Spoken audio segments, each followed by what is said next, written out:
You know what song I've been like traumatized in my head with? Traumatized? Yeah, it doesn't leave. And I'm like, Okay. why do I have the song every day in my head? Torture. It's a J-Lo. It's like, my love don't cost a thing. I was like, why do I keep singing this song? No Sabo. Yeah, I like that song. I love It's it. not one of my favorite ones, but She has a it's lot okay. of good ones. She has some good songs. When you want to jam. Huh? When you want to jam. When you want to jam, yeah. When you want to... I love that Dinero song. Anyway, we're off track. Oh, yeah, Because really that that has one. nothing to do with Dinero. But you know how she achieved all that success that she's achieved? Because she has... being afraid. Not being freighters. No, man, that woman is hard-ass hardcore. Or she's afraid, but she faces it head on. Yeah, You know? I've seen a lot of interviews with her that she's very competitive and she likes to win. So as a result of that, Mm-hmm. I think that drives her. Yeah. Right? So the fear is not even an issue for her. Yeah. Because she says that when she's up on stage, she's very comfortable. She's never afraid. Yeah. And it's like you're talking to your friends, basically, when she's up there. And the other day she was saying that her daughter has that too. Can you imagine being 11 and singing in the Super Bowl? Yeah. And not being afraid. And not being afraid. Yeah. Well, I was watching the other day the documentary Chasing Happiness by the Jonas Brothers.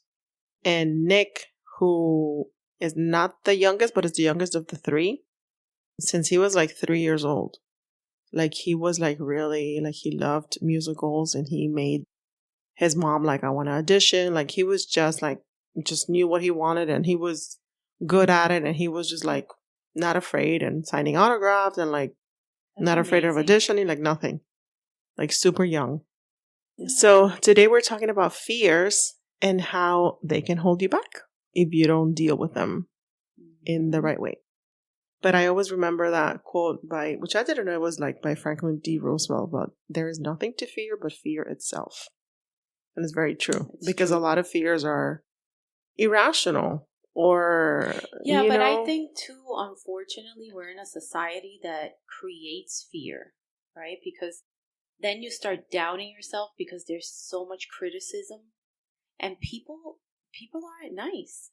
On social media, they don't think twice about posting something nasty about someone or being critical about someone. Yeah, we're definitely dealing with a different animal nowadays. Like, social media is just like another, like, a faceless, a lot of times, like, faceless and nameless monster, let's call it, if you will, because... It's very mean-spirited. Yeah, but a lot of people that, make these comments are cowards, at the same time, and they don't have a name, they don't have a face to their profile, or when you go to the profile, it's private or whatever. So yeah, it's very easy to like, criticize somebody and throw something out there when you don't have to face the consequences and you don't have to face, And even really famous people, like, you and I both watched the Taylor Swift Americana, which she's amazing, but there was so much backlash that she kept getting, right? At a certain point where social media was just like really bringing her down and she was doubting herself. She was like, what am I doing? This is not good. And then it creates doubt. It creates anxiety. It's like, I'm afraid to go out there now because, people don't like me. What are they going to say about me? It's terrible. It's terrible. Well, because, especially when you're at that level, it's very easy to attack somebody. You're so like accessible, quote unquote, and you're so, artists in general are so vulnerable because I think you got to be a little bit cuckoo and a little bit vulnerable and open to be able to express, be open to express, like, write songs and like to portray a character. Like, that's something that not everybody can do. Yeah. So I think those people are very vulnerable. Like I saw an interview the other day with Billie Eilish that they asked her, like, have you been like off social media? She's like, no, I just got off social media like a couple weeks ago or something like that, or like hours ago. And they're like, why? And she's like, oh, because, they're like ruining my life. Then again, she's only 16. So you gotta, a 16-year-old is not probably equipped at handling, comments and like, nasty things like that. But Billie Eilish is extremely talented and extremely successful. I mean, how many freaking Grammys did she just win? And, it's like, how dare you? I know, but did you sense how uncomfortable how dare she you? was winning all of them? Well, she's 16. I know. She's 16. Like having so many like the spotlight on you. Yeah, it's a lot of pressure. That's one of the fears. We'll get to that later, but that's one of the fears of success. It's not the fact that why are you afraid to be successful? It's not the success because that's what you wanted. Is everything else that comes with it that you are not ready for it and you might not be ready for it. I don't know. I think that even when you're in it for so many years, you kind of get used to certain things, but I don't know that you ever really like adapt to it the way that people expect you to. Right? Because there's so many different components that go into it. Mm-hmm. There's a lot of maturing that you have to do. There's a lot of self-awareness that you need. There's a lot of, you have to be very confident. You unfortunately have to build like a thick skin to it. Yeah. There's so much that has to, because you're dealing with millions of people. But at the end of the day, you got to realize that you're not going to make everybody happy. It's impossible. It's a losing game. And that's one of the things that Taylor Swift was saying, that was like her persona. That was her identity. That she was the Miss Goody Two-Shoes and everybody liked her. And when the thing went down, especially with Kanye, that was like the beginning of like... That was terrible. Kind of like her realizing like, it wasn't me, number one. And she had to kind of like really tackle and kind of like, deconstruct her self... idea that she had of herself and be like, this is not worth it. Like, this isn't me. I'm keeping this facade or whatever. And it's too much. Like, you can't control that. You can't carry that with you all your life. I think you're also conditioned. You're preconditioned, whether you realize it or not.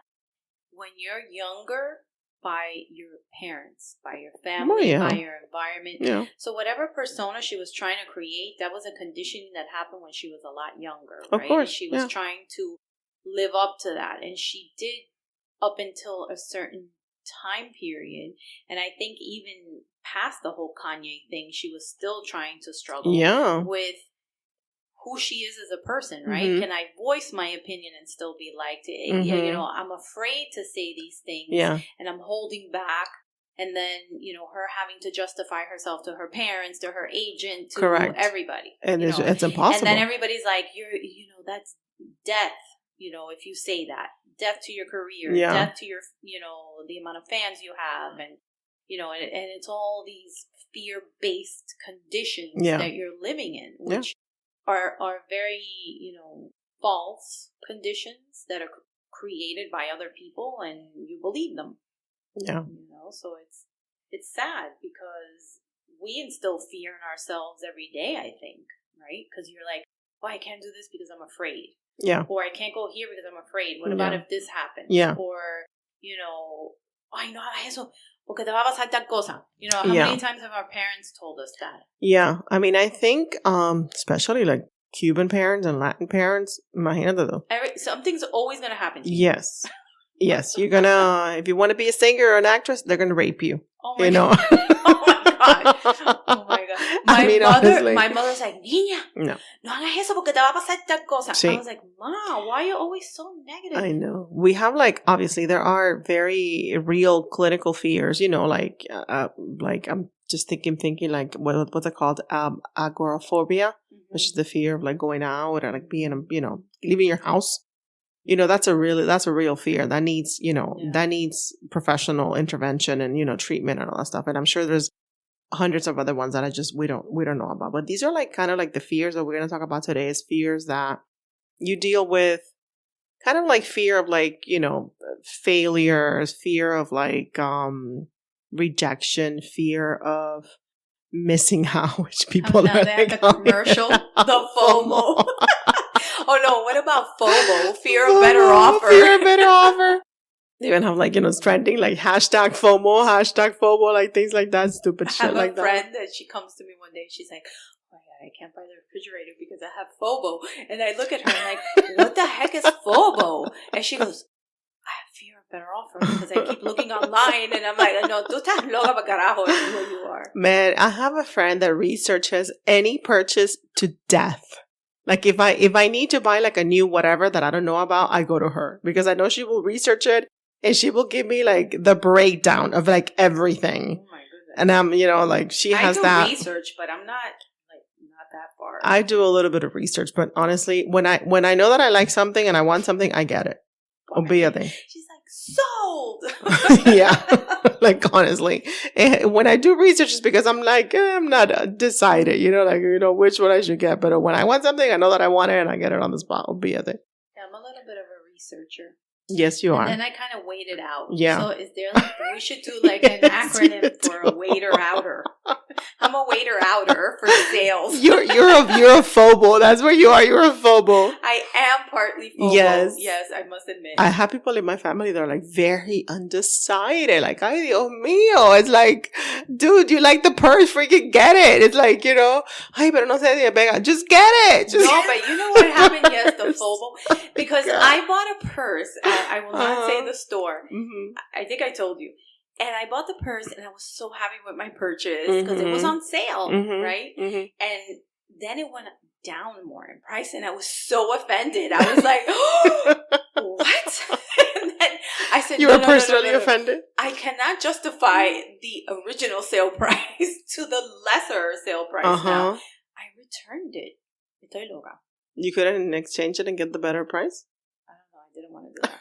Because then what happened was that I found another purse, and then to top it off, it came with like a really nice pair of boots that matched it, and I bought the boots.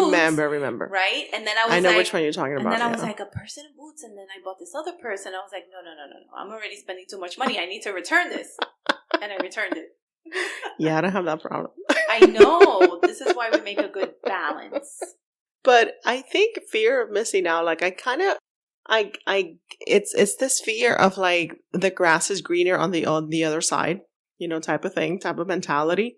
Pero, it's you're never gonna have consistency. You're never gonna have like a solid, base if you don't make a decision.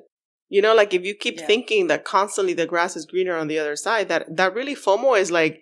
It could be applied to anything. It could be applied to relationships, to obviously purchases and everything. But like, honestly, like if you always think, but if I go with this guy is better, whatever, because he does this and he does this for a living and my family likes him. You're not basing it on maybe feelings, maybe like real feelings. I don't know.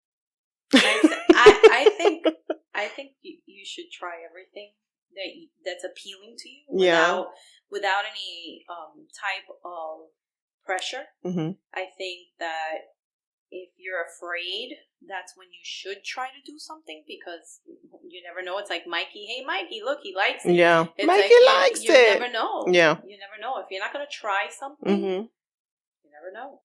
But if you're constantly like, let's say, because I definitely had a problem, not with fear of missing out. Maybe it could be called that. But it wasn't a fear, but I was just not consistent, So you try one thing and it's like, I know, whatever. Whatever. I got bored, whatever. And then you go to something else. But I don't know that that's fear. No, it wasn't fear because I'm a Sagittarius, so I try anything. I'm like, by nature, like I love trying new things and I take risks, financial, time, projects, whatever. Like I don't have a problem with that. And it's kind of like the opposite. True. It's a little like, girl, you better you just focus on one thing at a time, basically. Hello, squirrel. Yeah, kind of. Attention. Yes. Pero, like there's a saying, like, meando no se hace espuma. I've never heard that. It's not meando. It's meando caminando no se hace espuma. Ew, that's so gross. Which means sit down, focus on what you're doing, pee, instead of peeing, caminando all over the place. A dog. Yeah, no se hace espuma. Y obviously, el que mucho abarca, poco aprieta. If you want to acaparar tanto and do so many things, you're never going to be good at one thing, So anyway, that's fear of missing out. Very interesting. Yeah, never heard of that one before? No, espumita. You can add it to your repertoire. Espumita. Espumita con pipi. No, I don't know that I will be adding that to my repertoire. I think you should. It's a little gross. So fear of failure, that's one that everybody probably has experienced at one point or another in their life. That's a very common one, I think. a big one, right? Because we condition ourselves again to be like, oh no, what if I suck? Yeah. What if this doesn't work out? What if I lose all this money? You do what ifs for everything. What if you can do what if for anything? And you should do what if for the other, the opposite. Yeah. Like, what if it doesn't? Well, what if it does? My God, I've had so many, like, anxiety things. I could have been in a totally different place in my life right now had I not been afraid. Yeah. Right? Do you ever think about that? What if? Yeah. Maybe. I was like, coño, why did my mother never let me get on that subway? Get on the subway. Yeah. Where was that subway going, if you want to share? That subway was going to a music school in the city. And my mother never let me get on that How old were you, though? I was like... 12? No, I was in high school. Mm. But still. Yeah. It goes back to the fear, right? Because my mother said, "Te vas a matar, yeah. tú estás loca." Yeah. Like, just like she never let me go abroad to study. Like, we had a program in college where I was able to go to Spain to study abroad for a semester. Yeah. She had a heart attack. Yeah, I mean, I guess when you're that young, maybe, yeah, but it's hard to fear. Correct. In your child. Correct. I do agree with that. That's why. Yeah. And I know a lot of people say, no, don't blame your parents because that's a scapegoat thing and blah, blah, Well, it blah. depends what age you are. Because if you're in your 20s and you're still letting that, that's your problem. That's on you.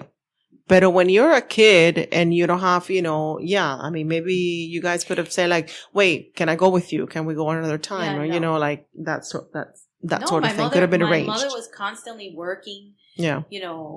She's raising 4 children. She's working. Then, you come home from work and you're doing your other full-time job, taking care of your kids and all this and whatever. And so I think that unfortunately parents, they really do a number on you when you're younger. Yeah. And that can really especially Hispanic parents. A lot of fear. Especially Hispanic parents. Yes. Because we do. Todo te va a pasar. Yeah. Te vas a morir 100 millones de veces. Yeah. Te van a matar, te van a raptar, te van a violar. And back then it was like before cell phones or anything. So it was like, imagínate tú. No, it was unheard of. Yeah. Well, you want to do what? No. Yeah. You're going to die. Somebody's going to kill you. I was like, Ma, what are you talking about? Yeah. Because you're young and innocent and I guess I understand impressionable. You're being protected to a certain extent. But that's when the fear comes in because you don't know what fear is. Correct. Until somebody's instilling it in you at some capacity. Yeah. You just like you don't know what hating somebody is. Unless somebody's telling you to hate somebody and they're showing you that type of behavior. Racism and stuff like that. Of course, prejudice, of course. But yeah, fear of failure, definitely, it's, you have that thing of like failing at something, looking like an idiot, to your friends or whatever. People are going to make fun of you. Pero, I mean, I think anybody that's successful can tell you that they failed at whatever they're successful at now a zillion times before they reach success because every failure teaches you something. Y eso más verdad, like whatever failure you have, that not to make that mistake again next time. So it's like a process of, elimination type of thing. Because when you make it, believe me, nobody makes it overnight. Sometimes it might seem like that, but it's not. Yeah, I was watching this thing with Pitbull and he was saying that. Mm-hmm. He was talking about how you have to fail X amount of times. You do. Before you start getting on track and you appreciate what you're doing and you learn from what you're doing. And you're consistent at it. He's a smart guy. Yeah. Anybody that's made it quote unquote, whatever you call making it, it's, esa gente han trabajado, number one, their asses off and they failed 1,000 times. And they've taken risk. Y las familias, a lo mejor al principio, ay, qué estúpido, whatever. Con tanta competencia que hay. Yeah, but sometimes it's not the right time either. Correct. Yeah. Pero you know what success, the definition is like when they say like when experience meets luck.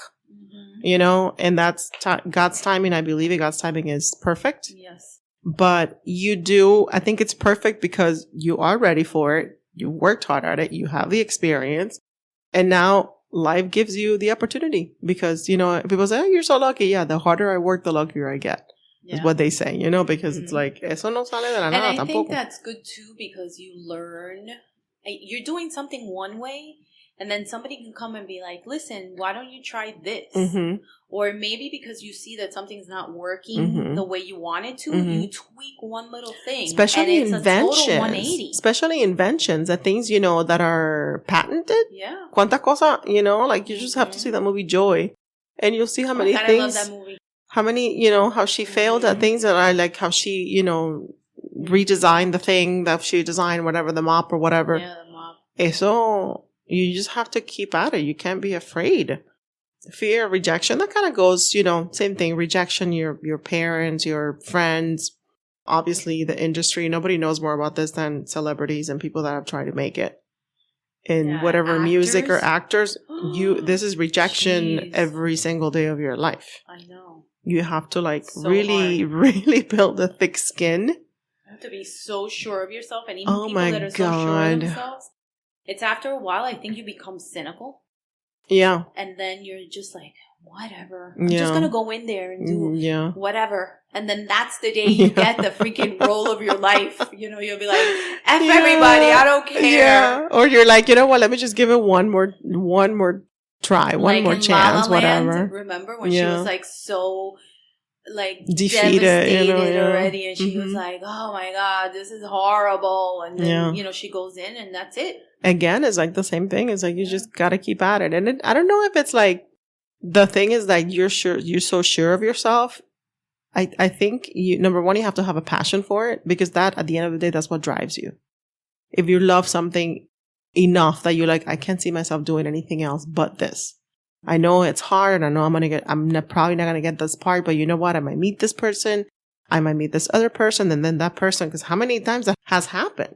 You go and you're like, he wasn't good for the role, but I remembered him from that audition and I recommended him from that other thing. So you never know. No te puedes cerrar la puerta tú misma en la cara. You can't do that to yourself. And you do that all the time. So definitely, I mean, rejection, celebrities, I mean, they have zillions of stories of. And that too made me just think of something. So even around people, so I'm not going to give you the exact scenario because I don't want to call anybody out, but whatever. So has it ever happened to you, like when you're in a scenario where you have other people and you're interacting and you're asked a question, or a question is posed and you give your answer, and then that person feels intimidated, and then they kind of like shut you down with their response, or they'll tell you something negative to try to make you feel bad, to insert some sort of how would you say, doubt, right? And doubt creates fear. I think sometimes when you doubt something, you start fearing that the outcome. And, you know, I sat back and I was like, you're an ass. And then I was like, smiling the whole time. I'm like, but this person is really fearful that maybe I know more about something, or that I'm giving a different perspective of something, right? In the group, because this was supposed to be the leader asking the question. And I think that when I was thinking about it, you know, a few days back, I was like, you know, that's a sign of fear as well. When you have somebody that feels intimidated by somebody else, that they're fearful. Being like upstaged by somebody But that sucks, because now you're trying to like make somebody else feel bad, you know, for voicing an opinion or an answer, or having a different thought process than you, or, you know, whatever. Well, that person probably is fear of feeling, you know, inadequate. I totally think that person fear of inadequacy. Yes. Not knowing enough about a subject or a topic. Well, if you don't, then don't freaking post the I think this person knows, but I think there's like deeper things going on. There. Yeah. Like trauma and guilt and whatever else. But that's like, you know, a little bit of judgment. You know, even though this person says you shouldn't be judgmental, whatever. I think it's ironic. I mean, I've definitely in the past, not so much now, but I get it. Like sometimes at work, sometimes if they ask you something and you don't know, you kind of like play it or cool. Kind of like first you have to like, what's that saying goes, fake it till you make it. type of thing. Sometimes you gotta like, oh yeah, I know what I know what I'm doing. I know what you're talking about. And then you sit down and you're like Googling like, oh my God, what the hell is he talking about? Yeah. So I get that. Sometimes you have to fake it. Pero ya at the end, eventually you gotta say, listen, I don't know. What are you talking about? Like, what was it that you told me to do? What is that about? Like, this is very common too. And I have some people in my family that experience the fear of change. Like what's going to happen? Like they don't want to leave their comfort zone. But I think that's very common for a lot of people. For most people, I dare say. Yeah. Yeah, because think about it. I mean, it's hard, right? Like all of a sudden you're used to doing something one way, or you live in a house for X amount of time, or you have this job for 5 years, or you're wearing your makeup X way for 20 freaking years, and your hair is still poofy. Dude, come on. We're in like a different time zone and era right now. But a lot of people don't want to change. But a lot of people worry about cosas que no han pasado. Oh. Like there's people like that in my family that are like, no, because this is going to happen and now that's going to happen. And now, you know what? And it's like, but nothing has happened yet. I know. Like, you don't know. That's the crazy Spanish people. You don't know if the first thing is going to happen. Because if that doesn't happen, then what happens to all your other plans? And los castillos en el aire que te estás haciendo. No importa, because then you start over and you fabricate new ones. New fears. New ones. New scenarios of things that are going to happen. Like I was with my mom yesterday and she was telling me something and I go, Mom, what are you talking about? She goes, no, porque tú sabes que si tú... And I said, pero nada de eso... ¿Quién está hablando de eso? I was like, what ¿de dónde tú sacas eso? Yeah. No, because yo sé que so, like, no, you don't. Yes, yo sé is the famous disclaimer. Yo sé. Tú verás. Después vas a venir y me vas a decir y me vas a contar que yo tenía la razón. And then después, like, te lo dije, ¿no ves? Te lo dije. Then what happens? Because sometimes they do have the razón. True. And then you're like, you have to shut your mouth and throw away the key. I get being concerned about things. Like, again, I don't know if it's a Sagittarius thing, but dude is like, I can't, like, I don't have that in me. Like, to me, it's like, you want to move to Paris tomorrow? Let's do it. Like, just what am I waiting for? Like, I want to move to Paris part-time. Like, I don't have that in me, Yes, I'm definitely afraid of things, but life comes to you day by day. Yeah. There's no other way. You can't think of like, oh my God, that's going to happen in 5 years. Who knows? God willing, you're going to be here, but you don't know what's going to happen in 5 years. I don't know. Who does that? But things happen. Life happens day by day. It's 24 hours at a time. You can't hold yourself back because of what could happen. Because then you live constantly in a comfort zone. You live constantly in like, I don't know, you don't experience things in life then. And to me, that's a sad life. That's a sad existence of like, coño, what if I would have tried it? What if that would have been successful? Yeah, but I think that some people, they just like to live regular schmegular lives. They don't want to do anything But that's fear. That's because they're fearful. Yes, but a lot of people are okay with that. They're okay with just being in their own little tiny bubble world. And do you think they're okay with that, or they're just afraid? Of course they're afraid, but I think that the fear is more powerful than coño. Yes. What a sucky life I live. They just become content. You live in a state of contentment where you just want to be in the monotony of the routine every single day. How about the people that, I'm not saying this is fear-based, but how about people that drive the same way all the time? Oh, like the same route? Yeah. Boring. Well, that's kind of me. Because I don't have a sense of direction. Boring. But that's not because I'm fearful. I know, that's what I'm saying, that's not fear-based, or so I don't think it is. But what that goes back to what I was saying, that you have a routine, right? You do the same thing every day. When I'm driving and my daughter gets scared. My God, Mama, we lost. What's happening? And I said, calm down. Yeah. If we're lost, who cares? We'll figure it out. I have a GPS. My phone has charged. We have gas in the car. You're with me. You have nothing to worry about. I'm not. Yes, I do take the same route pretty much every day. But then again, I have no sense of direction. But if there's a detour, then I'm like, oh shit, I have my GPS. I have gas. I I don't care. And every once in a while, to be honest, I like to I've always wanted to drive by that neighborhood. I want to see what that looks like. And I just go. Y después me pierdo para carajo adentro. Like, where the fuck am I? Yeah. But then again, I have gas, I have a GPS. Like, I don't care. I took a different route last time from a friend's house from Oak Cutler. I veered off, like, my regular way that I go. And I found this block with, like, the nicest houses. Yeah. I was like, oh my goodness, look at this. Don't ask me which block it was because I don't remember.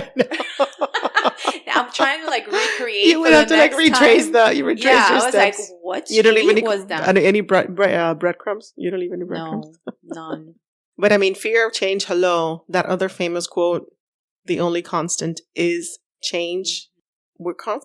Everything constantly changes. Like, your world. It's true. Something happens and the world keeps going. Yes. Everything keeps moving. Yes. Everything keeps changing. You know, when I was younger, I came to the realization someone had died. And I observed and I was like, coño, it's like 2 days, 3 days max of, you know, sympathy and feeling bad. And getting the phone calls and meals and And then guess what? People move on. Everything started moving forward. Yeah. Changing, momentum, everything. And I was like, wow.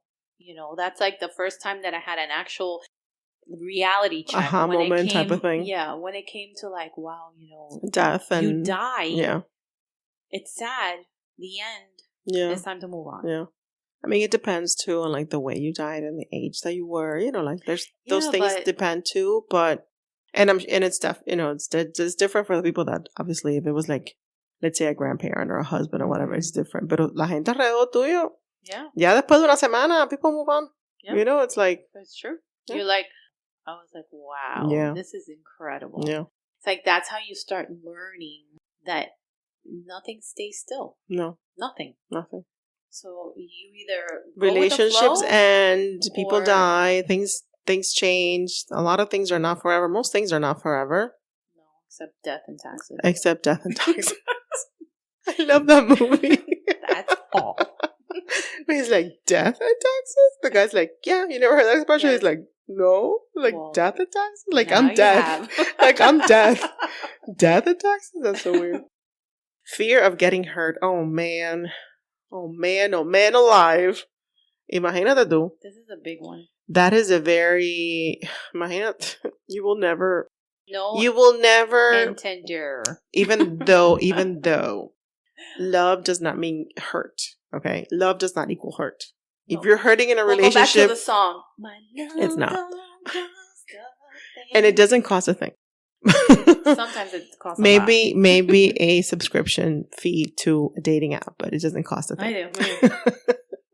Yes, I know that love does not equal hurt. Love is not pain. So I can't tell you, oh, you don't want to get hurt, you never experience love, because it shouldn't be. Pero, you know, it does take some putting yourself out there, and that could be hurtful until you find the right person.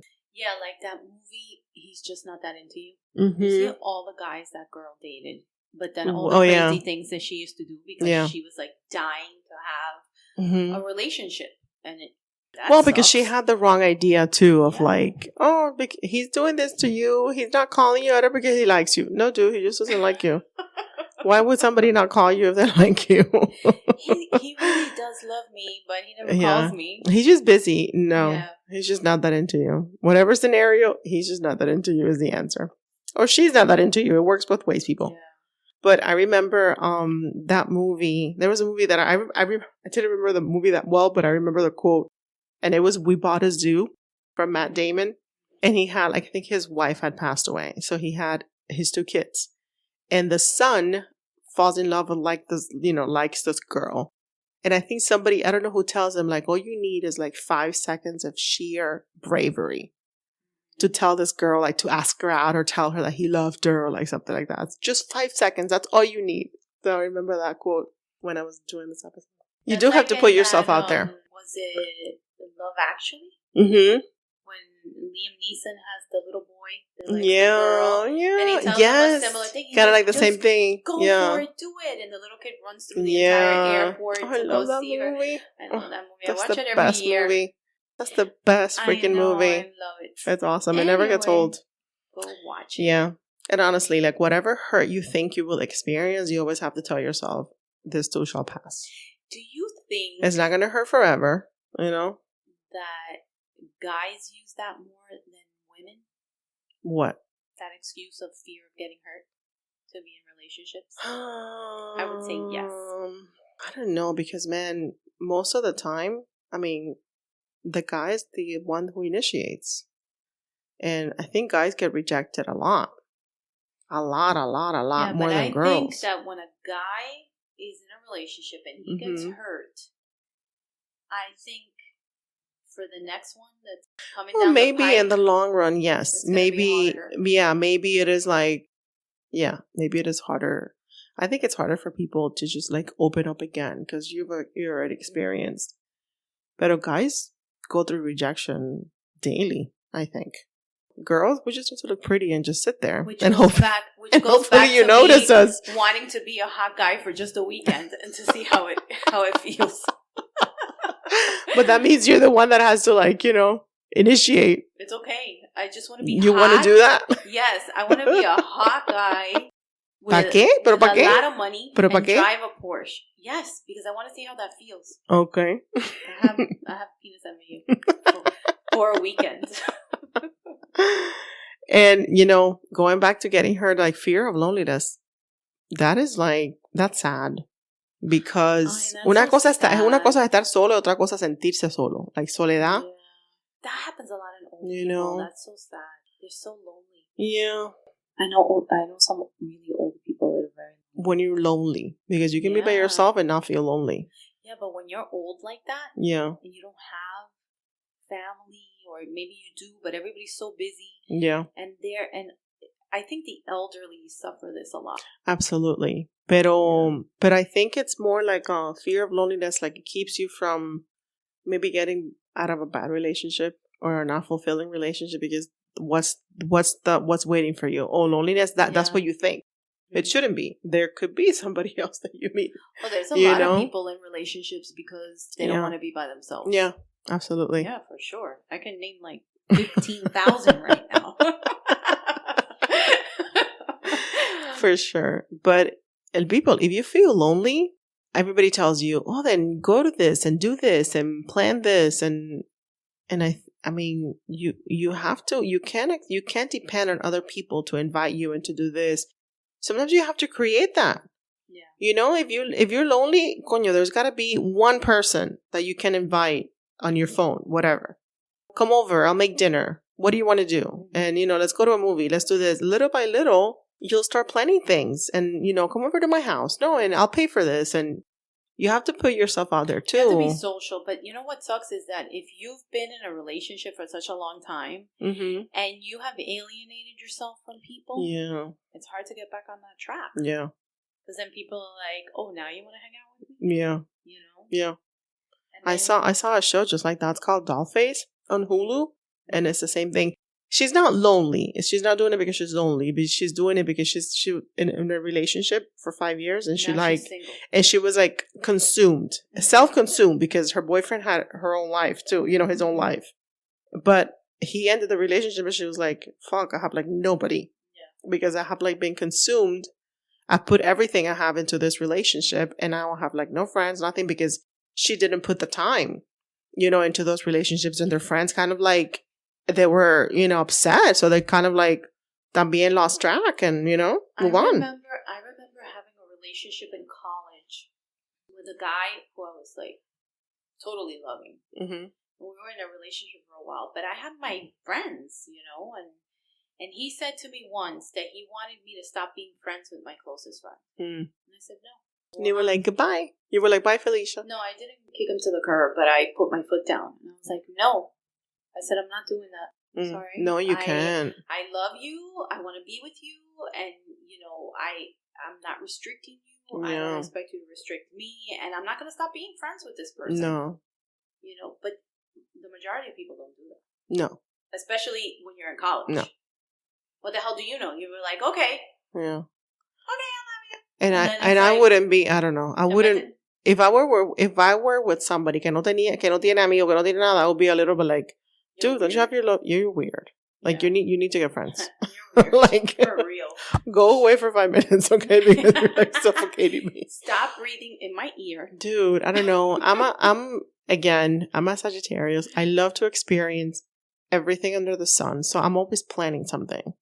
I'm always like, let's go do this, let's go do that, and that goes inviting people, and let's plan this, and let's go to this movie, and let's do a girls' night out, and that goes with this whole fear of loss of freedom, right? Because it's kind of like a double-edged sword, because you're giving up the freedom to be with somebody because you're afraid of losing that person, but yet you're losing your freedom. Yeah. So it's very counterintuitive. Correct. It's counterproductive. Yeah, it's like you don't want to be held down, by like a 9-to-5 job, or you don't want to be like in a committed relationship because the old ball and chain, no me dejas en nada. Yeah, I just think those people are commitment phobes. Yeah. I don't know that that's fear all the time. I think that's just either that or you're just freaking using that as an excuse not to do anything because you're a slacker. Exactly. Yeah. It could be that, because if you have, I know, because the man, I don't want to be held down by the man, whoever the man is. But it's having a 9-to-5 job. It might be a little boring, but it comes with perks. Vacation, insurance. You go up the corporate ladder. Freeloader and doesn't want to work, then you're going to be like, yeah, the man is keeping me down. The white man. You're white too. What the hell are you talking about? Yeah. But the thing is like the whole mentality. I want to be free, man. I want to be, I'm not ruled by anybody. Then guess what? You're never going to experience what a committed relationship is. You're never going to experience consistency and like, building something little by little and achieving success and whatever. You're never going to experience that. You're probably going to live under a bridge. Yeah. Or like on the beach. Not with a nice house. Like literally on the sand of the beach. With your blanket. Because that's all you own. And after a while you're house jumping, and friend hopping and whatever the hell you're doing. You're going to get kicked to the curb. And that gets freaking old.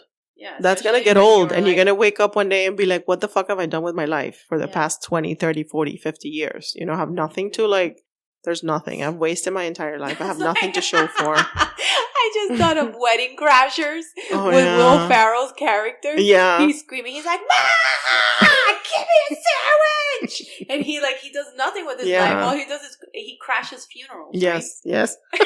That's true.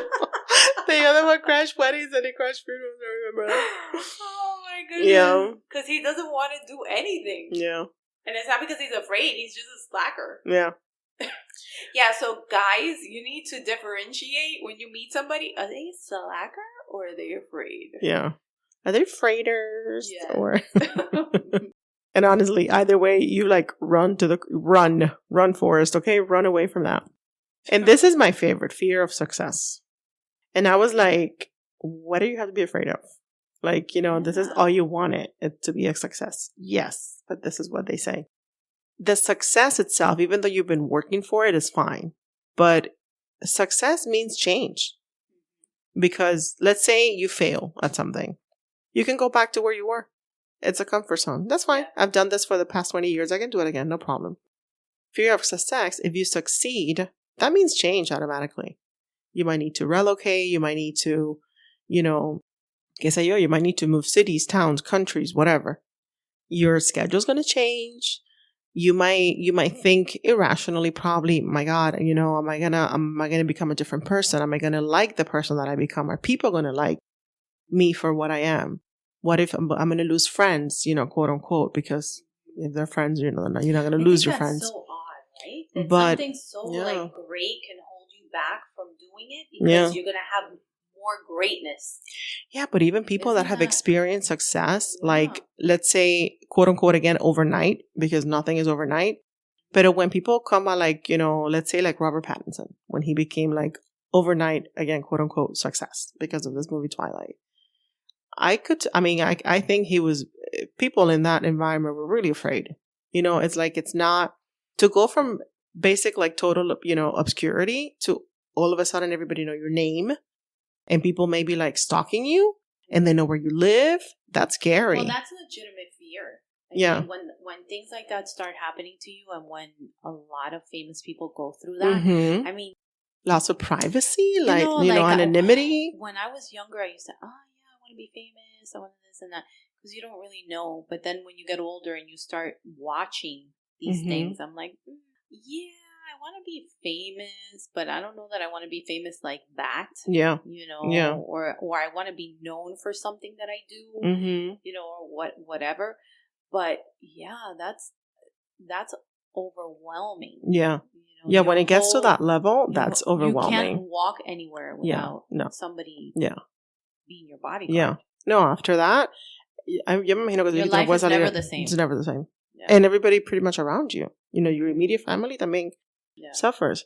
But I think another part of it is like, aside from that, is like, okay, if you came up with something like an invention, or if you come up with like a product, I don't know what it is, but it's like, can I live up to that expectation? Can I then create something even greater? Can I just hold on to it? Can I? It's hard. It's hard to live with that.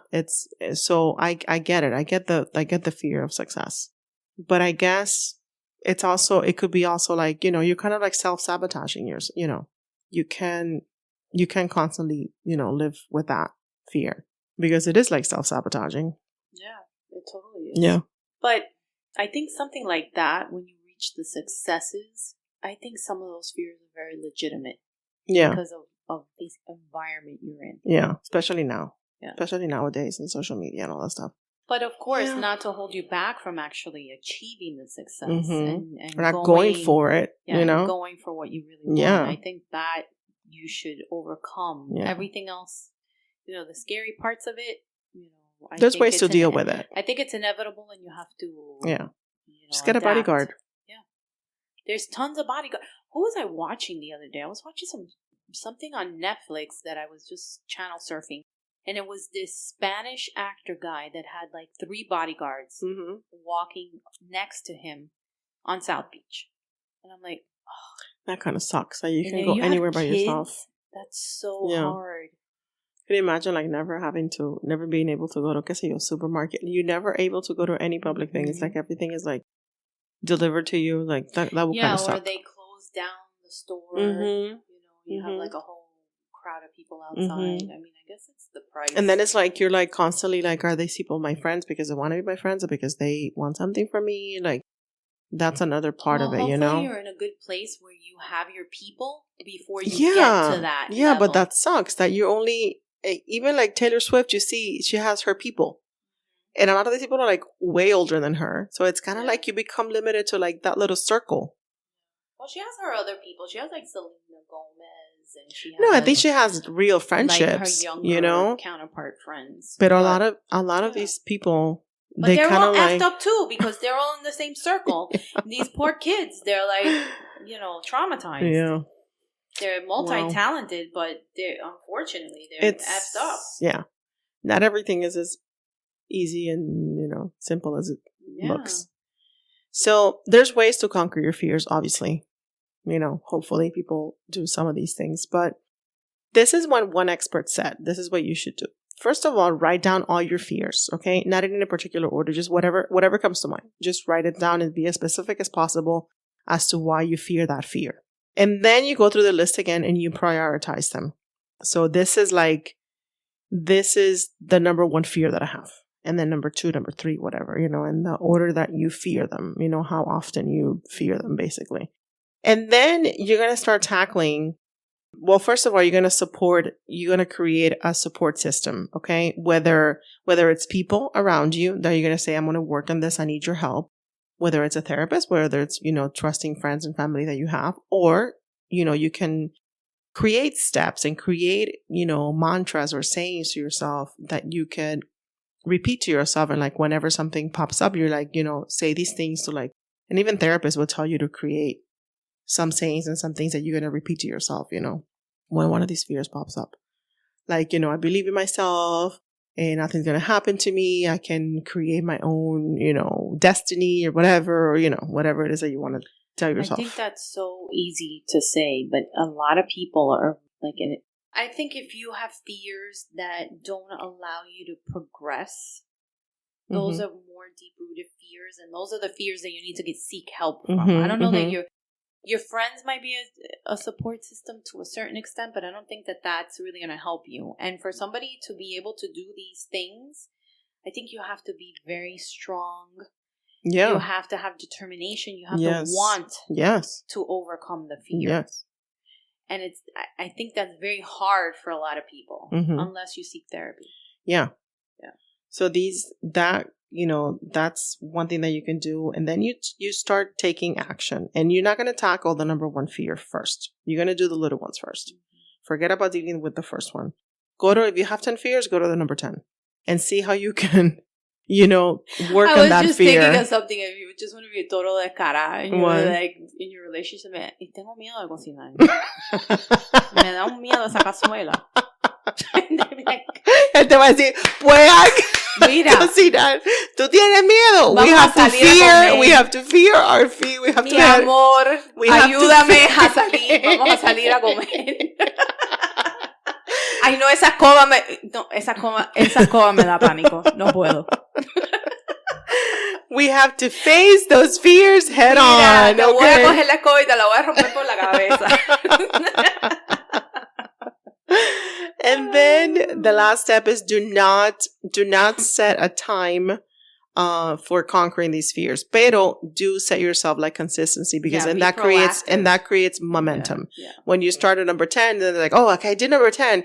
I conquered my fear of cocinar. ya no me da tanto miedo la cazuela. Yeah. Pero todavía tengo un poquito de miedo. Yeah. And then it's like, okay, let's go to number 9, and then what he calls reframe and reinforce.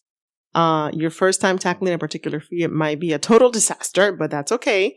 You just gotta, you go back and you're like, it might not have tackled it, but I learned this from that and I experienced it and now I can do it again. And then it's like rinse and repeat. Just keep going. Yeah, that's like the saying too that goes, try again. Keep trying. Yeah. With anything, like, from our prior episode when I was talking about meditation, where, you can't sit there for like, you close your eyes and you think like 10 minutes pass and it's like 2 minutes. And you're like, you keep doing it. And with everything, I think it's just consistency. And commitment. Absolutely. And then this was really interesting that I found. So what happens when you don't conquer your fears? Or at the very least, tackle them head on or try to tackle them head on. Well, according to psychoanalyst Amy Morin, she says that she sees a lot of people work so hard to prevent themselves from ever feeling anxious or fear, feeling that fear that they actually develop depression. So their efforts to make themselves stay comfortable inadvertently backfire. They live boring, safe lives that are void of the risk and excitement they need to feel fully alive. So that's the opposite. To the regular schmegler. Routine conversation. You're boring. That people are just going through the same thing. You're not changing your route. Yeah. You're doing the same thing over and over again because you are fearful of everything. Mm-hmm. There's a new movie coming out, now part of the Miami Film Festival, that I think I'm going to check out. That's called Spinster. And it's this girl, I just read the little synopsis of it. It's this girl that I think she's like turning 30 or 40 or whatever. She hasn't found anybody to marry, like not a stable relationship. So she goes into she's like freaking out, like, oh my God, I have to find somebody. And she starts going on like all these dates, like whatever day, whoever asks her out, she goes. And it says like she figures out that it's not that she doesn't have a love life, it's that she doesn't have a life. So it's kind of like, like that. Yeah. So I was like, oh, that's interesting. That was really cute. That's true. Yeah. So don't be depressed, people. Okay? No. Don't be depressed. It's like the song says, be happy. Being afraid, it's normal. Even, what is it that saying, that other saying, be afraid and do it anyway? You have to. Because what's the alternative? It's just boring lives. I know. The Nike ad. Just do it. And then you have to Google that YouTube thing. Is Shia LaBeouf saying you just do it, but it's so funny because like just do it, just do it, over and over. Ready, go. Yeah. So I remember watching this movie a long time ago. It was with Will Smith, and he was talking about fear, and he said fear is just false evidence appears real. And I was like, oh my gosh. ¿Qué es Shut esto? And so there's a quote that he's been known to say that he says, you must realize that fear is not real. It is a product of thoughts you create. Do not misunderstand me. Danger is very real, but fear is a choice. And I think that's true. Yeah. I think you're choosing to believe everything that either you've been programmed to believe, or even if you haven't been programmed with fear from a young age, as you get older, you limit yourself, right? We create these self-limits on certain things because we create fear. Yeah. But in reality, it's false evidence. You know, it's when he said that, I was like, oh my goodness, this is so like, and that for me is when the light bulb went off in my head and I started being less afraid of things. What movie was this? If you remember? No. Or was it an interview? No, it was a movie. I can't think of the movie right now. Well, I mean, there's some fears, like I'm afraid of sharks. I think that's a total fine fear to have. Thank you very much. Swimming with sharks, I'm okay with that. I would be afraid of sharks, I'm afraid of heights. I think that's fine. I'm afraid of like bungee jumping. I think that's fine. Oh my God, you got to do it. It's so fun. Skydiving, that's fine. No, it's so fun. You have to do it. Well, you're afraid of heights. No, I'm okay. So that's why. Yeah, I'm okay. I'm okay with living with that fear. It's so much fun. Bungee jumping? Yes. Hell no.